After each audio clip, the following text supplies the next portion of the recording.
Tro hyn, rydym ni wedi edrych ar sut rydym ni'n rhannu gyda 10 pan mae degolion gyda ni. Enghraifft, 37 rhannu gyda 10. Rydym ni'n gosod 30 7 yn y grid gwerthu.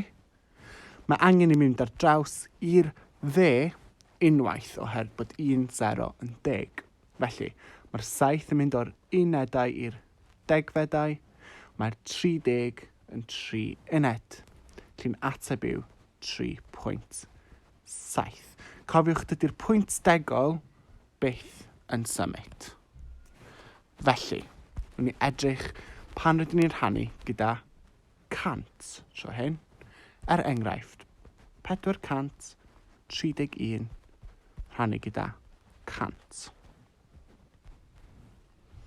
Felly, rydyn ni'n gosod y rhif 431.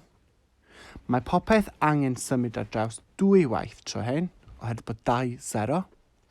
Felly, mae'r uned yn mynd i'r canfedau, 30 i'r degfedau, a'r 400 yn 4 uned. Felly'n ateb yw 4.31. Nawr ni edrych unwaith eto ar un gwestiwn arall. Felly, beth fyddai 37.1 rhannu gyda 10? Rydyn gosod y rhifau 30, 7 uned, pwynt 1 degfedau. Mae popeth yn symud i'r dde unwaith.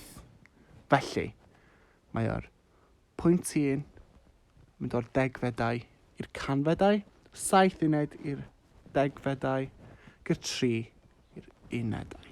Felly'r ateb yw 3.71. Os gennych chi unrhyw gwestiynau, cofiwch gofyn wrth yr athrawon.